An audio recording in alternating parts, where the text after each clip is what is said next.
साथियों, स्वागत है आप सभी का आपके अपने परिवार जहांगीर जी के क्लासेज के यूट्यूब चैनल पे। तो साथियों, आज हम लेके आए हैं आप सभी के बीच में एसएससी जीडी 2024 की जो अगर हम बात करें 15 मिनट में यानी कि जीके के क्वेश्चन बहुत ही अच्छी क्लास आप सभी के बीच में हम लेके आए हैं। तो साथियों, बिल्कुल आप चैनल पर नए हो तो चैनल को सब्सक्राइब करो और बेल आइकन को प्रेस करो। साथियों, जीके जीएस यानी कि आप 10 मिनट हमसे जुड़ जाओ, फिर उसके बाद देखना कि आपको कौन सा महसूस होता है। यानी कि आप 10 मिनट यानी कि रोज़ 20-20 मिनट अगर आप इस चैनल से जुड़ जाओगे तो बिल्कुल आपको एग्ज़ाम में बहुत अच्छा फ़ायदा मिलेंगे। सीधे सीधे क्वेश्चन आपको इसी क्लास से मिलेंगे, वहाँ एग्ज़ाम में हो वो। तो बिल्कुल साथियों, चैनल पर नए हो तो चैनल को सब्सक्राइब करो और बेल आइकन को प्रेस करो, क्योंकि एक ही सपना बस सिलेक्शन हो अपना, क्योंकि एक ही सपना होना चाहिए, सिलेक्शन हो अपना।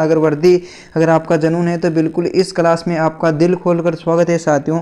क्योंकि जीके और जीएस और हिंदी यानी कि अगर बात की दोनों विषय है जीडी में, यानी कि 40-40 80 नंबर की आती है और 80 नंबर आपका बिल्कुल कंप्लीट करवाए जाएंगे। अब लड़ाई 20 में से 20 की होगी। तो बिल्कुल हम मोटिवेशन लाइन के साथ करते हैं शुरू की। लग चुकी है तलब मंजिल की, अब खुद को आग में झोंक लेंगे।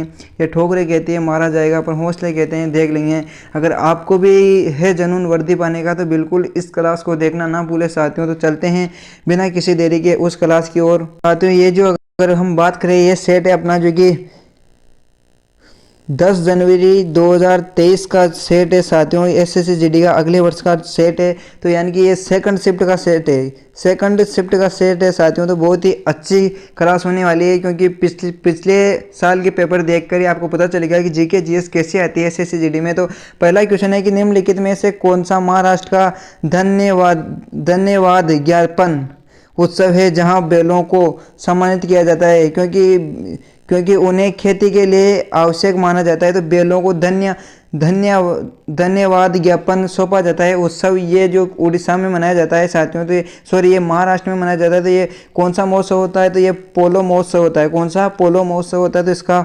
बिल्कुल चौथा ऑप्शन बिल्कुल राइट हो जाएगा साथियों। उसके बाद अगला क्वेश्चन है कि दूसरा क्वेश्चन है साथियों कि दूसरा क्वेश्चन है कि मांस और मार्केसिया निम्नलिखित में से किस के अंतर्गत आती है? तो मॉस और मार्केसिया किसके अंतर्गत आती है? तो ये आता है बायोफाइटा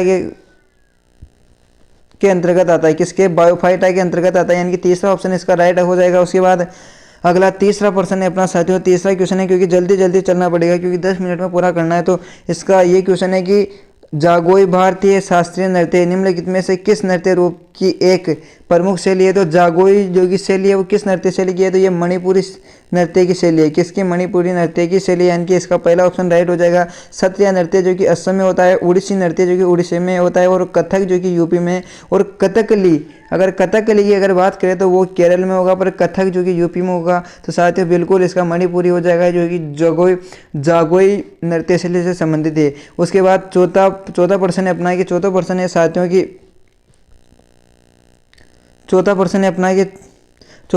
कि साथियों की जीवाश्म ईंधन के जलने से होने वाले प्रदूषण को कम करने के तरीके पहचान करें। तो तरीके पहचान करें तो वो उसमें से एक तरीका है साथियों की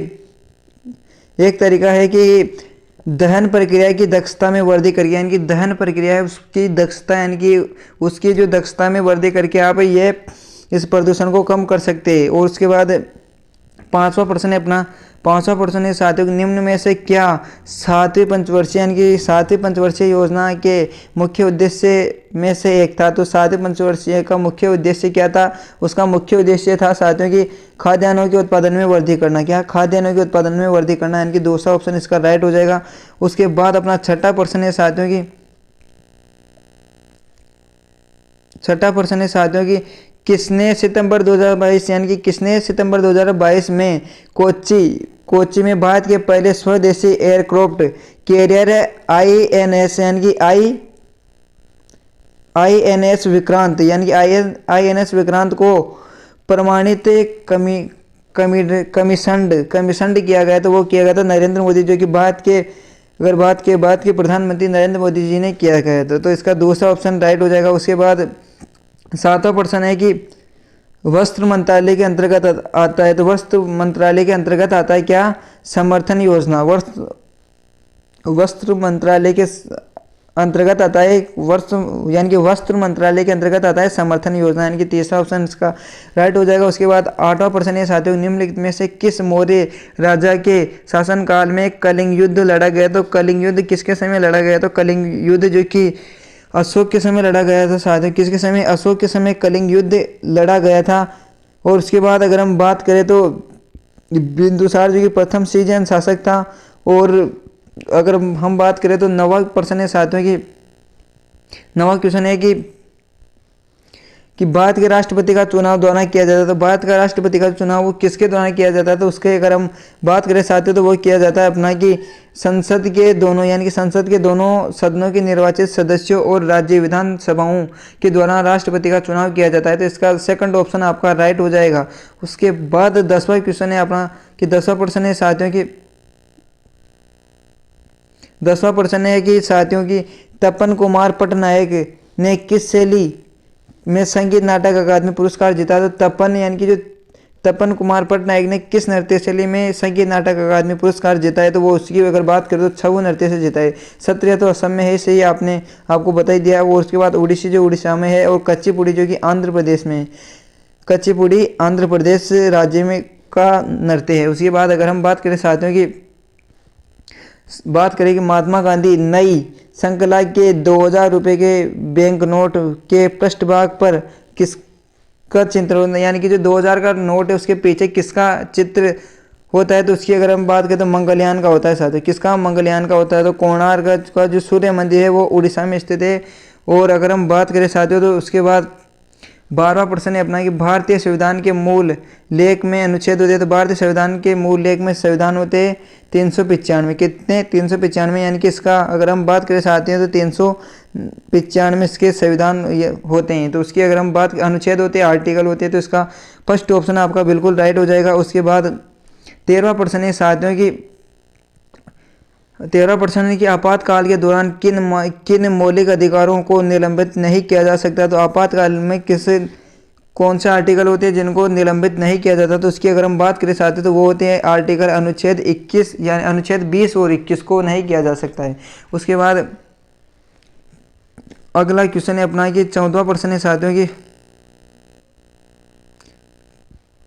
14वां प्रश्न है कि 1958 में डोवर में केलिस तक इंग्लिश चैनल को पार करने वाले पहले भारतीय कौन थे? जो 1966 में एक कैलेंडर वर्ष में 5 महाद्वीपों के महासागरों में तैराकी करने वाले एकमात्र व्यक्ति थे। तो वो उसकी अगर बात करें तो वो थे साथियों मिहिर सेन। कौन थे? मिहिर सेन, यानी कि फर्स्ट ऑप्शन इसका राइट हो जाएगा। उसके बाद 15वां प्रश्न है साथियों की कौन सी अक्षांश रेखा भारत के मध्य से होकर गुजरती है जो देश की जलवायु को प्रभावित करती है? तो उसकी अगर मध्य से अगर बात करें तो कर्क रेखा जो कि मध्य से गुजरती है।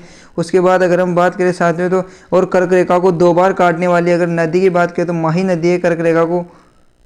और मकर रेखा को अगर बात करें तो लिम्बापो नदी मकर रेखा को काटती है साथियों। और अगर भूमध्य रेखा की अगर बात करें तो उसको कांगो नदी काटती है।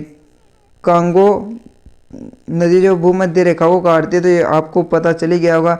उसके बाद के मध्य से कर्क रेखा गुजरती है। उसके बाद अगला प्रश्न है अपना कि ऐसी राजस्व प्राप्तियां जिनका सरकार पर दावा नहीं होता है क्या कहलाती है? ऐसी यानी कि ऐसी राजस्व प्राप्तियां जिनका सरकार पर कोई दावा नहीं होता, उसकी अगर हम बात करें तो उसे कहा जाता है गैर प्रतिदेय। क्या?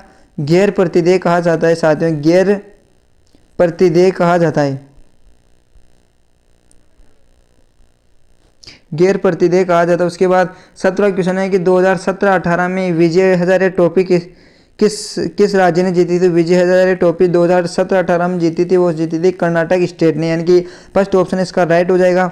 उसके बाद अगला क्वेश्चन है 18वां क्वेश्चन है साथियों कि अगस्त 2022 में उत्तराखंड सरकार के राज्य ब्रांड एम्बेसडर के रूप में किसे नियुक्त किया गया था? यानी कि जो अगस्त 2022 में उत्तराखंड सरकार के ब्रांड एम्बेसडर किसे नियुक्त किया गया? तो उसकी अगर हम बात करें तो वो किया गया था ऋषभ पंत। किसको साथियों? ऋषभ पंत, यानी कि तीसरा ऑप्शन इसका राइट हो जाएगा। उसके बाद अपना 19वां प्रश्न है साथियों की बाद में अरेबिका कॉफ़ी कौन से राज्य में उगाई जाती है? यानी कि अरेबिका कॉफ़ी जो बात है कौन से स्टेट में उगाई जाती है? तो उसकी अगर हम बात करें साथियों तो कर्नाटक स्टेट में उगाई जाती है। तो इसका फोर्थ ऑप्शन एकदम राइट हो जाएगा। उसके बाद 20वां और अंतिम क्वेश्चन है अपना साथियों कि बाद में पहली संपूर्ण जनगणना कब की गई? तो पहली जो संपूर्ण जनगणना जो 1881 में की गई थी साथियों।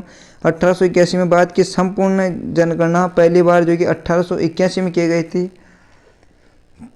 तो कैसी लगी क्लास बिल्कुल कमेंट करके बताएं साथियों, क्योंकि 10 मिनट की क्लास आप सभी को बहुत ही अच्छा एग्जाम में यानी कि वो ये कि एक क्वेश्चन यानी कि रिपीट हो जाते हैं और नए भी होंगे तो बिल्कुल आपको बहुत ही अच्छी लगी होगी। केंद्र लेवल की जो भी वैकेंसी, स्टेट लेवल की, केंद्र लेवल की, उस वैकेंसी में अगर इंडिया जीके जीएस आती है तो बिल्कुल ये क्लास उनके लिए भी अति महत्वपूर्ण है और एसएससी जीडी और दिल्ली पुलिस के लिए तो बिल्कुल अति महत्वपूर्ण है साथियों। तो बिल्कुल इस क्लास से जुड़ना ना भूलें। मिलते हैं किसी अगले सेशन के साथ। आज तक इतना ही।